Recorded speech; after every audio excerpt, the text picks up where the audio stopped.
Jackson Radio Show.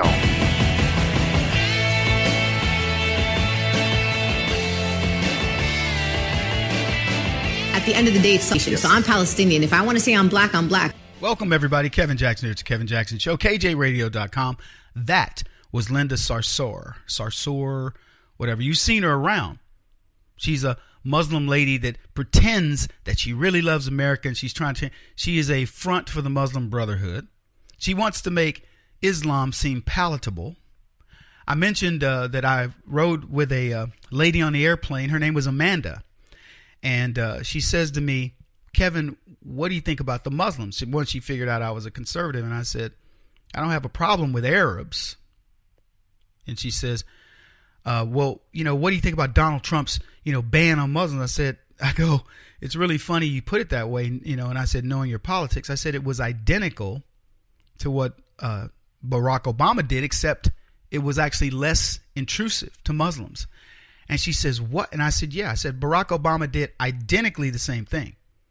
And so she admitted, she goes, I'm getting a lot of information from you because, I'm really not into politics. She says, I'm on my own spiritual path. And I said, well, good for you. I said, you should be. And so we talked of conservatism. And I said to her, you know something? Conservatives really encourage you to be on a path of enlightenment, whatever you choose. We don't ridicule it. I said, if you notice, and we had a 3-hour conversation. So I got to know her, and her husband was right across the way. His name is Phil. And I said to her, you notice that I haven't challenged you, and I haven't said stuff like, oh my gosh, you're a liberal, or oh my gosh. It's not, I don't have a disdain for you because your politics differ from me. And I said, she is an archaeologist. And I said, you're probably very good in your field. And I said, you're probably a very bright person, but you're not really studying these issues as I am. And that's okay. I go, you're looking for enlightenment. I said, but you notice that I don't attack you. I just ask you questions. And she goes, yeah. And I said, now, from your perspective, the other side, I go, your family, they would be attacking me at this point, knowing that I'm a conservative. And it was funny because she thought I was a liberal. And I said, they'd be attacking me. They, you like Donald Trump? And you don't like Barack Obama? No, I don't like Barack Obama. And I do like Trump. I like Trump's policies. I like his thought processes. He's an interesting person to me to watch because I don't think like him, though our outcomes are much the same. And that's what intrigues me most about Donald Trump. But anyway, she asked me about that. And I said, it was the same thing that Barack Obama did. She goes, well, then, why are they mad at Trump? And I go, well, there you go. I go, I said, that's the problem with leftism. I said, if Barack Obama had done good things, I would have been his champion. I said, despite him being, and I explained his how he got elected, where I said, Barack Obama got elected by being a prolific voter registration driver guy. And I said, but he knew that they were invalid. So when it was his turn to run for office, he competed against the lady whom he had gotten the voter registrations for and informed people that they were invalid. So he got crooked ballots, then gave them to the lady, then said, by the way, those ballots are crooked. And so she gets railroaded out. He takes over her seat. Then I said he got to be in the Senate because he cheated Ryan out of his office by exposing his nasty divorce that was sealed.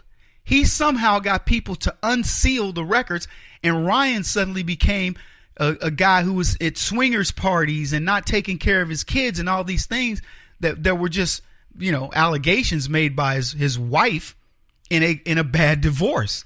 So Barack Obama becomes senator. Then I told her he passed 3 pieces of legislation in all his time in both the Congress, Senate, and as a state senator or whatever he was for the state of Illinois. 3 pieces of legislation, the most prolific of which was you can't take hazardous materials directly through Chicago. You have to take the loop. I go, and that's a guy who you want to be president. Then you tell us he's the smartest guy in the world. And I gave her the example of saying that we couldn't save Carrier. And Donald Trump saves Carrier within, 2 weeks of being in office as president-elect. He was like, done. And I go, Now, how do you rationalize that? And she just sat there, eyes blazed, glazed over, I should say. Just like, whoa, who is this? And so, it was a funny conversation because in the end, she became enlightened. Now, I want to go back to Linda Sarsour. So Linda Sarsour says, I'm Palestinian, but if I want to be black, I can be black. That's the world of liberals. That's the world that Amanda lives in.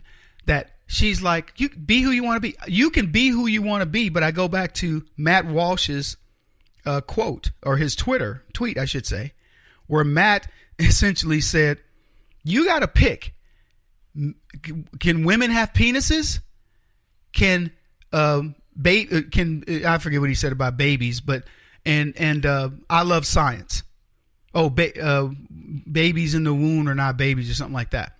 And he says, I love science. You pick between those three, because what he's saying to you is what left will do is they will distort to the point where it's no longer reality. And the problem is there are far too many Amandas out there who are unplugged. And you know why she said she unplugged? She said she unplugged because she goes, it just was too vitriolic. People were arguing too much. The left get people to unplug by constant chaos. Ask yourself this. Have you wanted to unplug? Do you know people who've unplugged? I'm sitting in the airport. An Asian man sits by me and he looks over, he says, excuse me, but do you play professional basketball? I rarely get that. I get baseball, I get football, and occasionally some people that remember me from my martial arts days. But are you? I was like, no. He goes, I've seen you on TV. And I go, yeah, probably on political TV. Oh, okay. I said, I'm on Fox. And then it dawned on him, but he told me the same thing. He said he unplugged. He says, Kevin, I unplugged. He goes, I watch things now like, what was it? American Pickers. And then we start talking about American Pickers. A black dude and an Asian are talking about our love of American Pickers and Pawn Stars. Because, and he goes, I said to him, why do you think it is? He says, I don't know. And I said, do you think it's mindless? He goes, yes, that's it. I don't have to think. And he goes, and I look at the stuff that they do and I know nothing about it. And they tell me the values and all that. And you can tell he's an IT guy. So his mind was intrigued. But, he had to shut down. And that's what we've been watching people shut down. How many people? I got a buddy, his name is Paul. He plays saxophone. He's a great saxophone player. And he's now creating music for Hollywood and stuff like that. And about 3 years ago, Paul went from being on the radio and hosting us to just going boop. And he contacted me about a year ago and he's like, hey, Kev, Paul here. I'm like, man, what are you doing? He goes, dude, I had to unplug. I don't remember if it was, I think it was post-Obama, but maybe 2 years in where we were still, we're still talking about the same things, healthcare and all this. Anyway, I got to shut it down, folks. We'll be back in a bit.